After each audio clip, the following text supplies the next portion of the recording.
Udah Ustaz masuk di grup dulu bilang masuk udah, Juni udah juga.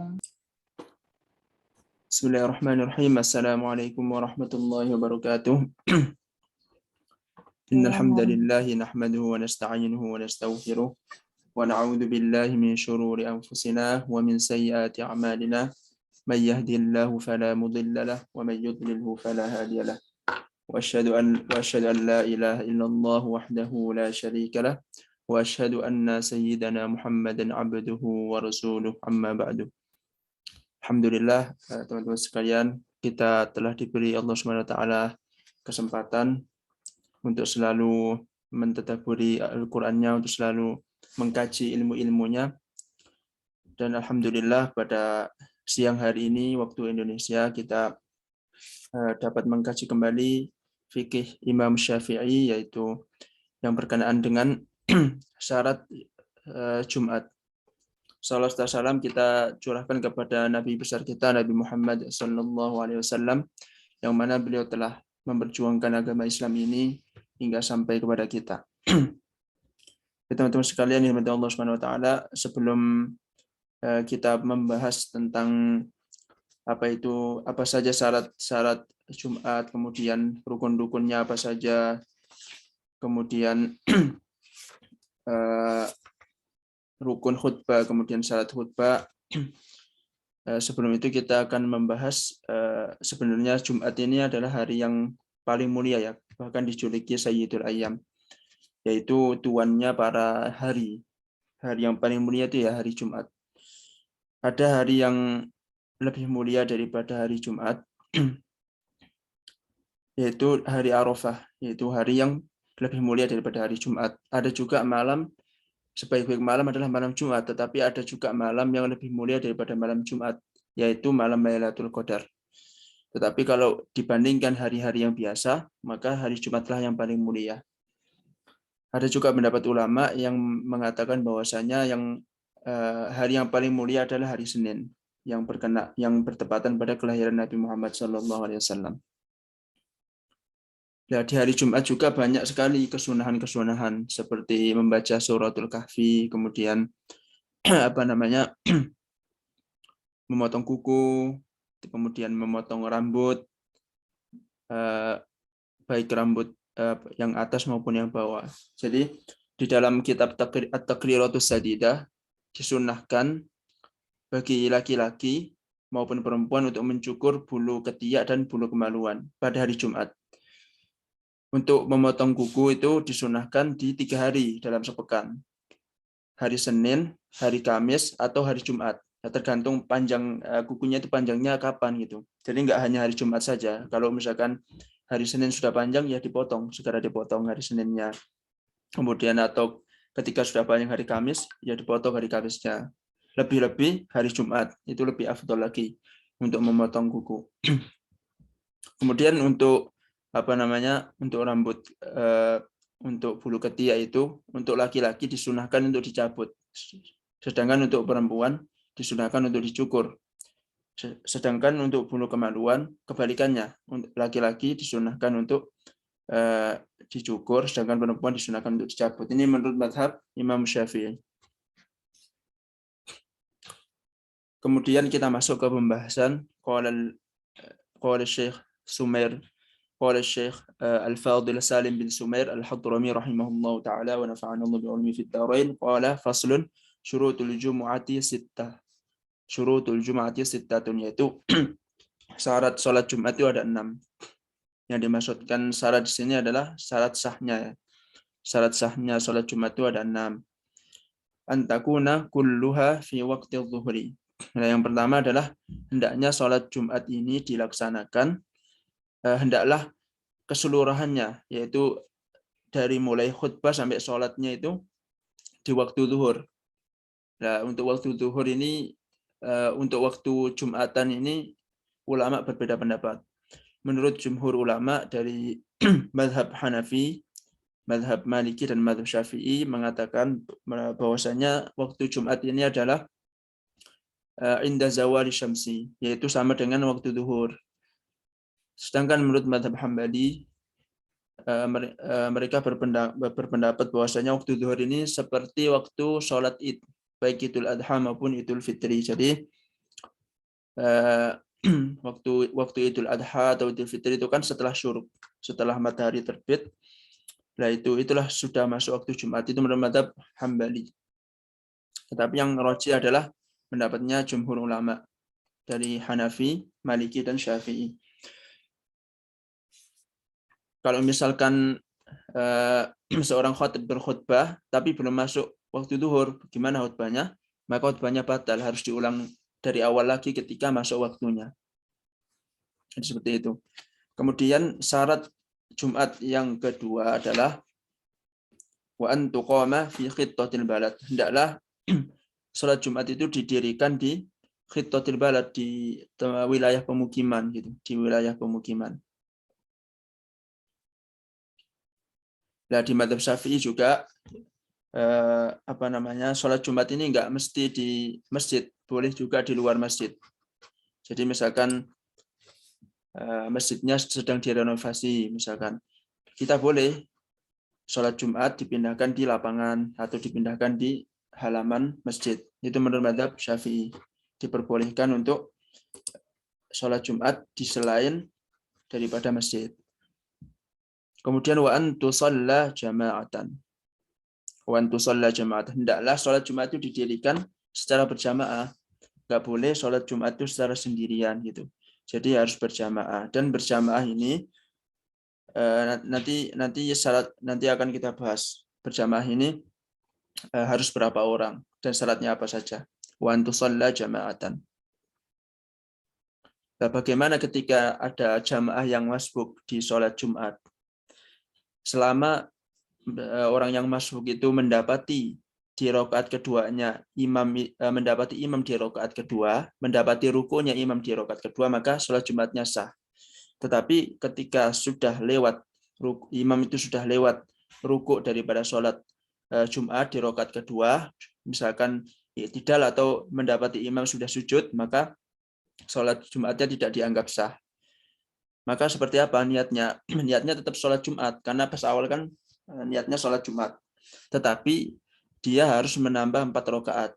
Nah, jadi ada sholat yang tanpa niat, ada juga niat yang tanpa sholat. Ya kayak gini kasusnya. Ada niat tanpa sholat, ada sholat tanpa niat. Ya kayak gitu kasusnya. Jadi seseorang yang masbuk di sholat Jumat mendapati imam sujud, nah dia itu nggak berniat sholat duhur, dia niatnya sholat Jumat, tetapi dia nggak melaksanakan sholat Jumat, tetapi melaksanakan sholat duhur. Ya, itu kalau sudah melewati, nggak mendapati imam rukuk yang kedua, rakaat kedua. Ya batasannya ya rakaat kedua di rukuknya itu. Kemudian wa ayyakunu arba'ina ahraran dzukuran balighina mustawtinina. Hendaklah sholat Jumat ini didirikan atau dilaksanakan paling minimal sekali 40 orang. Nah, syarat 40 orang ini apa saja? Syarat 40 orang ini harus orang tersebut itu merdeka. Yang pertama, ada 4 syaratnya.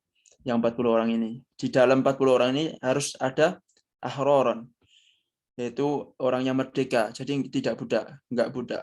Kalau sekarang enggak ada ya, budak. Kemudian yang syarat kedua adalah laki-laki, dzukuron. Syarat yang kedua adalah laki-laki. Kalau perempuan enggak termasuk. Maksudnya kalau perempuan kan sunnah saja sholat Jumat. Sedangkan laki-laki diwajibkan, maka perempuan enggak masuk syarat yang 40 ini. Kemudian balighina. Nah, selain laki-laki itu dia harus balik juga. Harus balik. Kemudian mustawtinina. Dia bertempat di negeri tersebut. Nah, mustawtinin ini boleh ditulis. Mustawtin ini adalah orang yang tinggal di sebuah tempat. Mustawtin ini adalah orang yang tinggal di sebuah tempat yang tidak akan pergi kemanapun.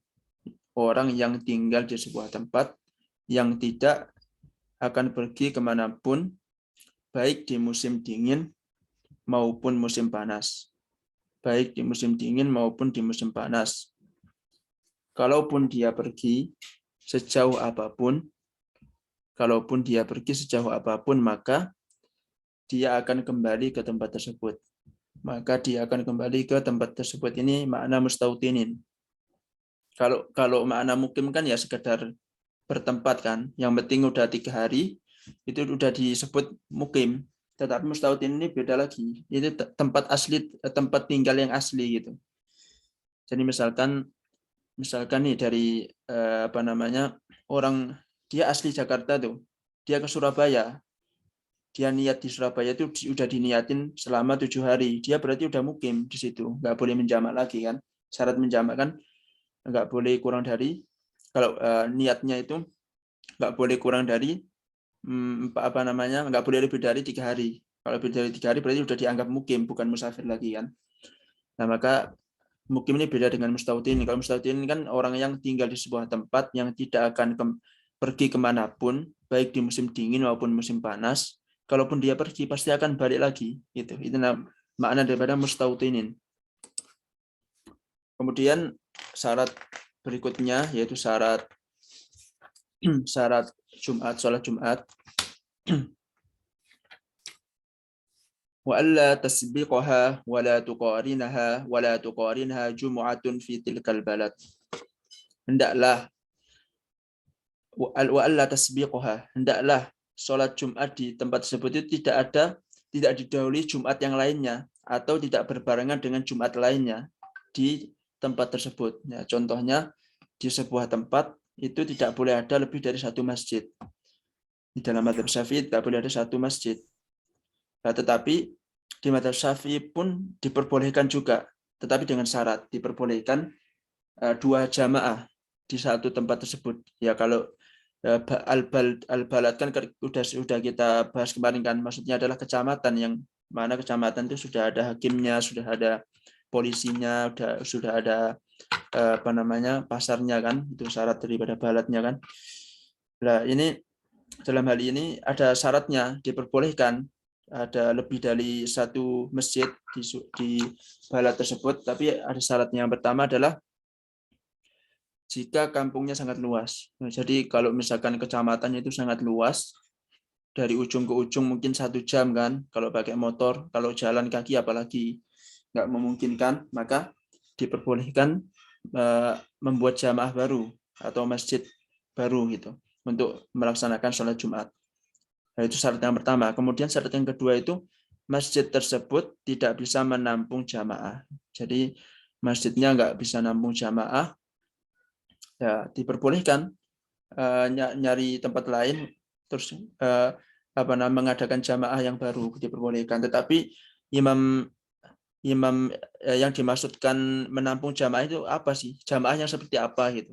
Jamaahnya seperti apa? Nah, Imam Al-Qalyubi dan Imam Kumayrah di sini yang dimaksudkan tidak cukup menampung jamaah, yaitu yang pertama adalah tidak cukup oleh orang yang dihitung dalam sholat jamaah, yaitu 40 orang. Syarat yang pertama yang dimaksud jamaah di sini, yaitu tidak cukup oleh orang yang dihitung dalam sholat jamaah Jumat, yaitu 40 orang, mustautinin itu. Jadi kalau di suatu masjid tersebut nggak cukup menampung 40 orang, berarti boleh mengadakan jamaah lain. Kemudian syarat yang kedua adalah tidak cukup oleh orang yang wajib Jumat, yaitu mukim.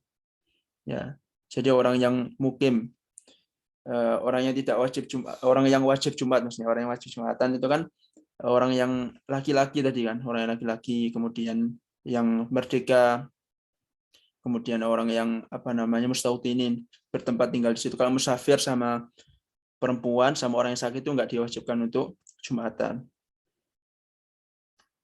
Kemudian yang syarat yang ketiga tidak cukup oleh orang yang sah Jumatannya, yaitu perempuan dan musafir. Jadi perempuan dan musafir itu tetap sah Jumatannya, tetapi hanya sekedar sunnah, tidak diwajibkan, tetapi tetap sah.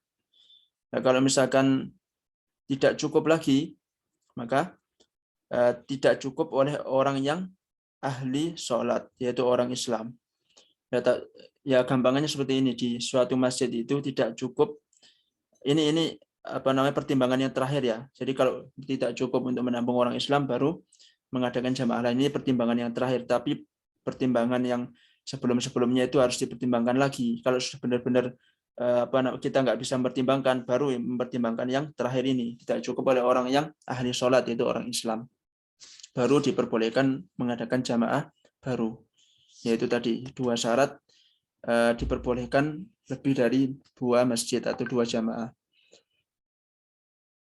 Kemudian syarat yang terakhir yang ke-6 daripada syarat Jumatan, yaitu wa ayyataqaddama khutbatani. Hendaklah Jumat itu didahului oleh 2 khutbah. Nah, bagaimana ketika Jumatan tapi nggak ada khutbahnya, maka Jumatannya menjadi batal, karena syarat daripada Jumatan itu ya didahului 2 khutbah. Kita masuk ke pembahasan khutbah. Faslun qala Syekh Salim bin Subair al-Hadrami rahimahullah taala, arkanul khutbataini khamsatun. Itu rukun daripada 2 khutbah itu ada 5. Jadi rukun 2 khutbah ya, bukan rukun 1 khutbah, tetapi rukun 2 khutbah itu ada 5. Yang pertama adalah hamdulillah fihima. Yang pertama adalah membaca alhamdulillah di keduanya, di kedua khutbah maksudnya. Nah, alhamdulillah ini kalimatnya harus pakai alhamdu. Misalkan pakai alhamdulillah atau ahmadullah atau lillahil hamd. Jadi harus pakai bentuk katanya itu harus alhamdulillah. Imma alhamdulillahnya itu pakai fi'il mudhari', contohnya ahmadullah, atau pakai masdar alhamdulillah, itu terserah. Atau mau dibalik lillahil hamdu boleh juga. Yang penting pakai alhamdulillah. Tidak diperkenankan dirubah, misalkan as-sana'u lillah, kan artinya sama, memuji Allah. Atau asyukurulillah, tidak diperbolehkan. Dalam hal ini yang alhamdulillahnya itu harus pakai kalimat tahmid gitu, alhamdulillah. Kemudian syarat yang kedua, rukun yang kedua daripada 2 khutbah adalah wassalatu ala nabi sallallahu alaihi wasallam fihima, bersolawat kepada Nabi sallallahu alaihi wasallam di keduanya. Ya, jadi harus ada salawatnya. Nah, untuk salawat ini juga harus pakai kata-kata as-salatu. Imma fi'ilul mudhari', misalkan usolli nusolli salatan ala nabiyyina Muhammad ala sayyidina Muhammad, diperbolehkan. Atau pakai masdar as-salatu ala nabi sallallahu alaihi wasallam, atau Allahumma shalli ala sayyidina Muhammad, atau sallallahu ala sayyidina Muhammad, boleh juga. Yang penting bentuk katanya itu as-salatu. Boleh pakai fi'il mudhari', boleh pakai masdar, boleh pakai fi'il madhi, terserah. Yang penting asal katanya ada as-shalah, nggak boleh diganti. Misalkan mau diganti dengan rahimahullahu Muhammad, nah, jadi diperbolehkan. Atau hanya menyebutkan domir, karena sebelumnya sudah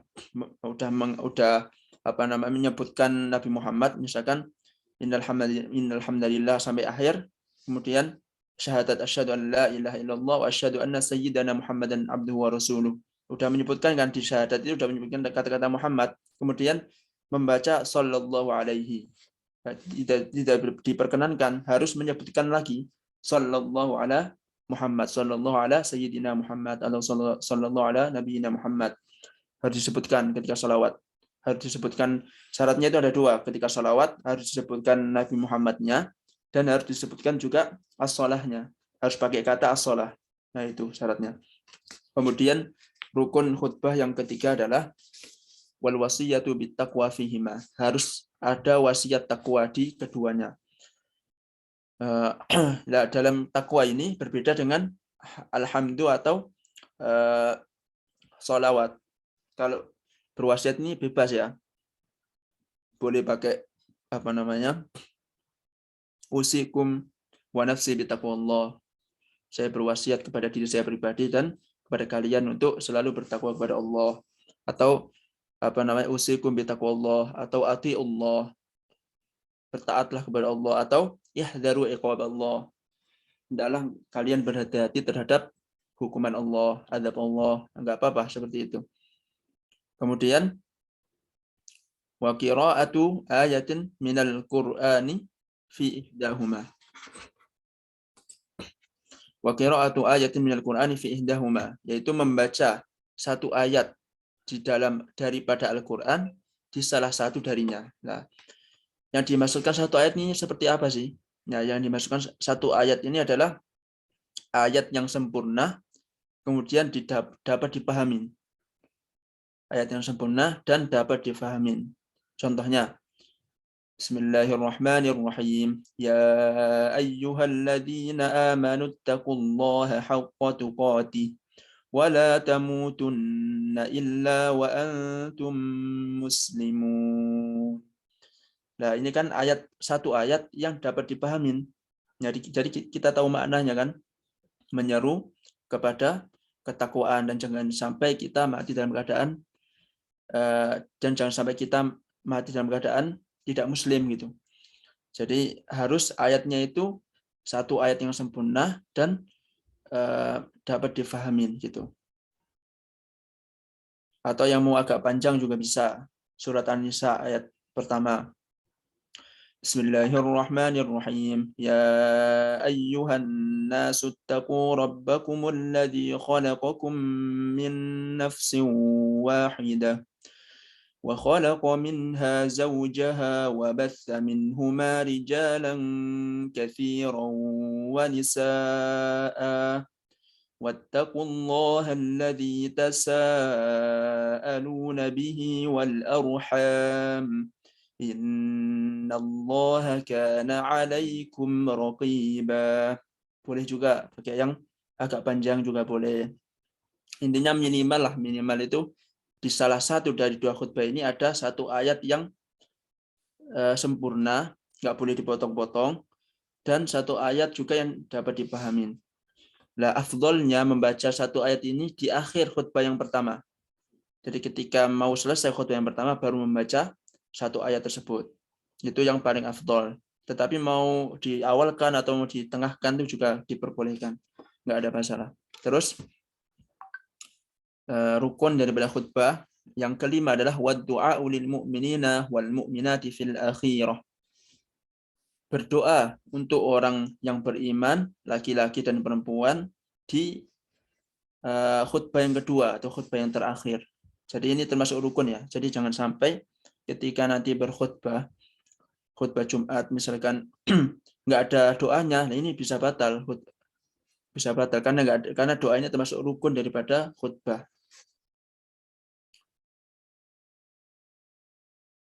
Kemudian faslun syurutul khutbataini asyaratun. Nah, kita masuk ke syarat dua khutbah. Tadi kan kita membahas tentang rukun khutbah ada 5 kan. Kalau yang syarat khutbahnya ada 10. Syarat dua khutbah ini ada 10. Yang pertama at-taharatu 'anil hadatsainil asghari wal akbari, yaitu suci atau bersih dari dua hadas. Baik hadas besar maupun hadas kecil maupun hadas besar. Nah, yang dahulu sudah kita bahas ya, hadas asghar ini yaitu hadas yang kecil, yang contohnya adalah air kencing, suci dari air kencing, suci dari kotoran yang keluar dari belakang dan lain sebagainya. Itu termasuk hadasul asghar. Kemudian hadasul akbar, suci juga dari hadas akbar seperti junub atau dan lain sebagainya. Itu yang pertama, at-taharatu 'anil hadatsaini al-asghari wal akbari. Nah, bagaimana ketika imam khatibnya itu berhadas ketika berkhutbah, maka harus mengulangi lagi dari awal.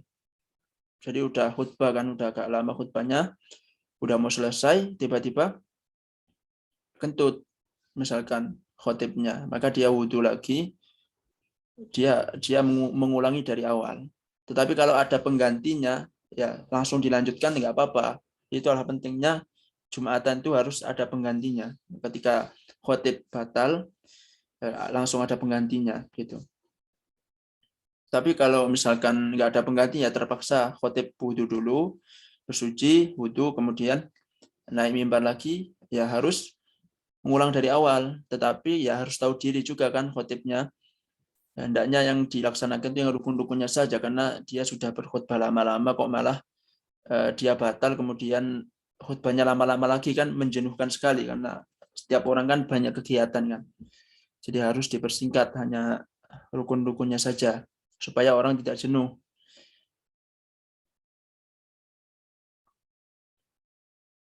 Kemudian wa taharatu 'anil najasati fi tsaubi wal badani wal makani.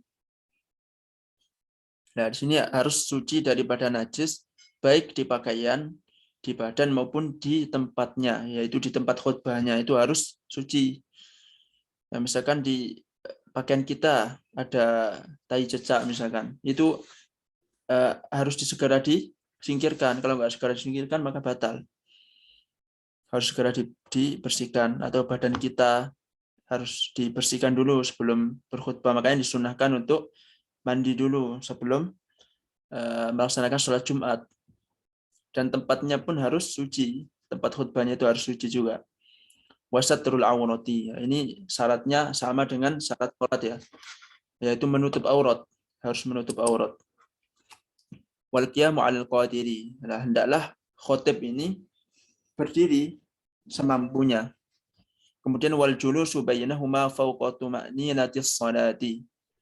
Kemudian duduk di antara keduanya dengan fawqa tuma'ninatis shalah, di atas tuma'ninahnya salat. Maksudnya seperti apa? Maksudnya itu duduknya itu tidak boleh lebih daripada 2 rakaat ringan. Kalau misalkan kita hitung aja 2 rakaat ringan itu ya paling cepat 1 menit ya, 2 rakaat ringan itu. Atau 2 menit lah. Kalau lebih dari 2 menit, maka batal, harus ngulangi lagi dari awal khutbahnya. Makanya kalau khotib, kalau misalkan istirahat di antara 2 khutbah, yaitu duduk itu, dia nggak boleh lama-lama gitu, nggak boleh lama-lama, sehingga membatalkan khutbahnya. Karena ini termasuk syaratnya. Kemudian wal mualatu bainahuma, harus mualah, yaitu segera. Jadi antara khutbah yang pertama dan khutbah yang kedua itu harus disegerakan. Ya waktunya itu nggak boleh lebih daripada 2 rakaat sholat ringan. Wal mualatu bainahuma wa bainas sholati, dan harus juga segera ketika khutbah yang kedua sudah selesai, langsung segera sholat, nggak boleh dijeda lama. Kalau jedanya lebih dari 2 rakaat ringan, maka khutbahnya batal, harus diulang dari awal lagi, kemudian baru sholat. Jadi yang perkara yang seperti ini harus diperhatikan ya, supaya jangan sampai khotib itu hanya pintar ngomong saja, tetapi nggak tahu rukunnya kan. Apalagi lupa sholawat misalkan, itu kan sangat fatal. Lupa sholawat, lupa membaca hamdalah, memuji Allah, itu kan sangat fatal sekali. Jadi khotib itu tidak hanya bermodalkan pintar ngomong, tetapi harus juga mengetahui rukun-rukun daripada Jumatan ini, rukun-rukun khutbahnya itu apa gitu. Kemudian wa antakuna bil arabiyyati. Ini wa antakunani. Ini aslinya itu antakunani. Kenapa di nunnya itu dihilangkan? Karena ada huruf an. Huruf an itu adalah harfun nawasib, termasuk harf yang menasobkan fi'lul mudhari, yaitu menjadikan fathah fi'lul mudhari. Nah, di sini tandanya fi'il mudhari adalah bihadfin nun, yaitu dengan dihapuskannya nun. Karena ini adalah 2. Wa antakunani bil arabiyyah. Hendaklah 2 khutbah ini harus dengan bahasa Arab. Ya, ini sedikit membingungkan kan? Harus pakai bahasa Arab. Lah, dalam hal ini yang pakai bahasa Arab itu hanya rukunnya saja. Hanya rukunnya saja. Tadi rukunnya apa saja? Rukunnya adalah alhamdulillah. Ya, alhamdulillah ini harus pakai bahasa Arab. Nggak boleh kita segala puji bagi Allah. Tiba-tiba segala puji bagi Allah.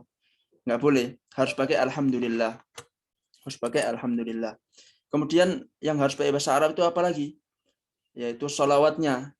Assalatu wassalam, atau sallallahu ala sayyidina Muhammad. Harus pakai as-sholah, kata-kata as-sholah tadi itu. Nggak boleh langsung kita membaca sholawat serta salam kita panjatkan. Sebenarnya boleh-boleh saja, entah pakai segala puji bagi Allah atau sholawat serta salam, tetapi bahasa Arabnya harus diungkapkan dulu. Ya, misalkan innal hamdalillah nahmaduhu wa nasta'inuhu wa nastaghfiruh wa na'udzu billahi min syururi anfusina wa min sayyiati a'malina may yahdihillahu fala mudilla lahu wa may yudlil fala hadiya lahu. Terus kemudian bersalawat kepada Nabi kan. Allahumma shalli ala sayyidina Muhammad wa ala alihi wa sahbihi ajma'in.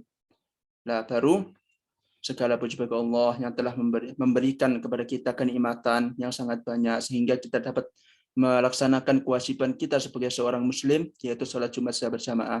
Salawat serta salam kita curahkan kepada Nabi besar kita Muhammad sallallahu alaihi wasallam. Ya boleh. Pokoknya setelah bahasa Arabnya sudah tuntas rukun-rukunnya, barulah boleh menggunakan bahasa Indonesia atau bahasa lainnya. Kemudian yang ketiga yang harus pakai bahasa Arab itu apa? Berwasiat. Ya, berwasiat. Usikum wa nafsi bi taqwallah. Ya, baru diterjemahkan.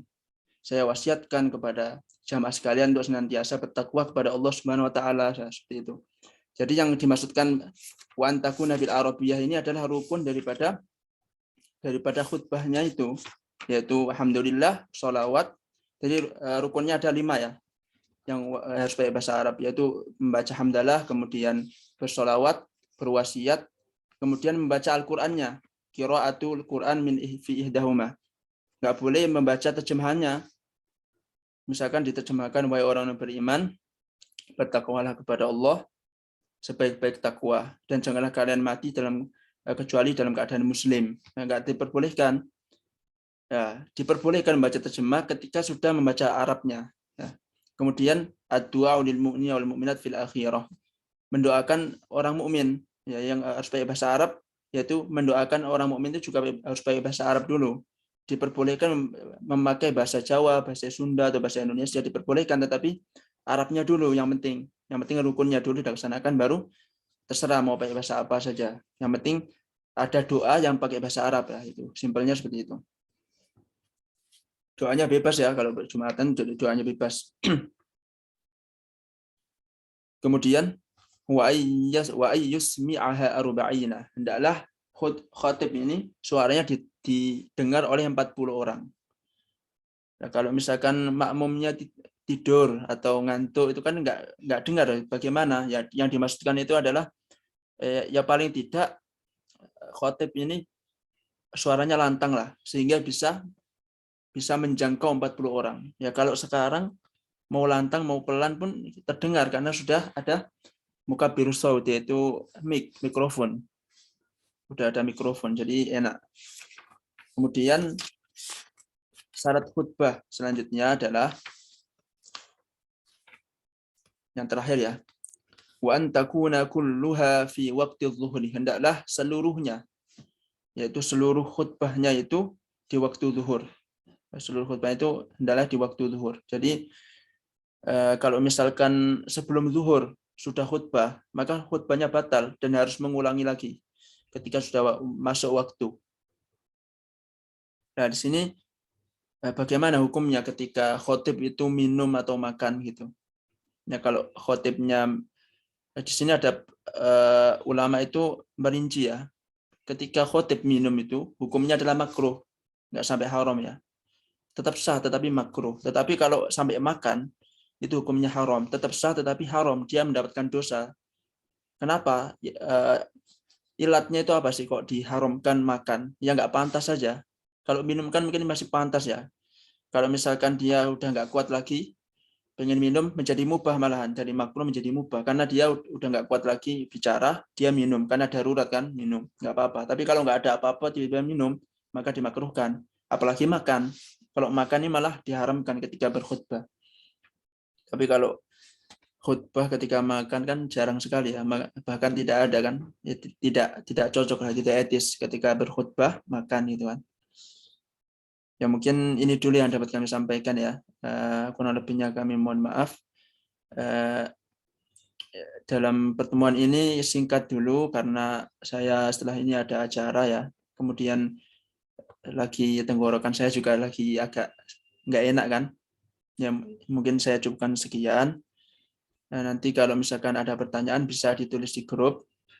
Kita cukupkan dengan doa kafaratul majelis. Subhanakallahumma bihamdika asyhadu an la ilaha illa anta astaghfiruka wa atubu ilaik.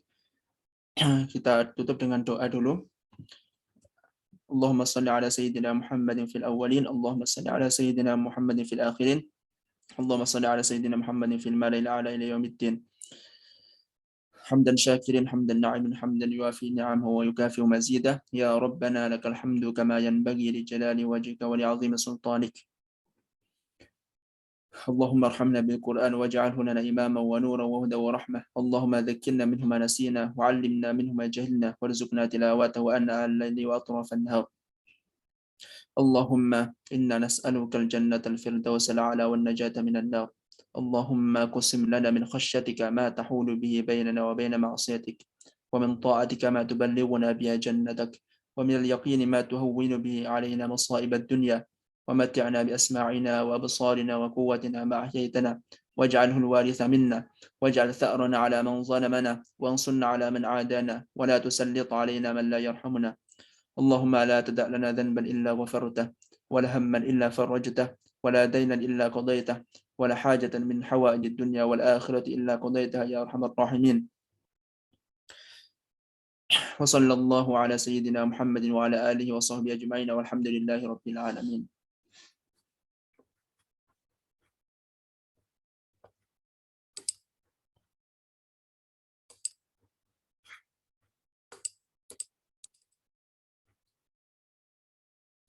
Ane pamit dulu ya teman-teman sekalian. Terima kasih udah pada hadir. Insya Allah pekan selanjutnya kita membahas tentang janaiz, yaitu berkenaan dengan jenazah. Insya Allah. Bismillah.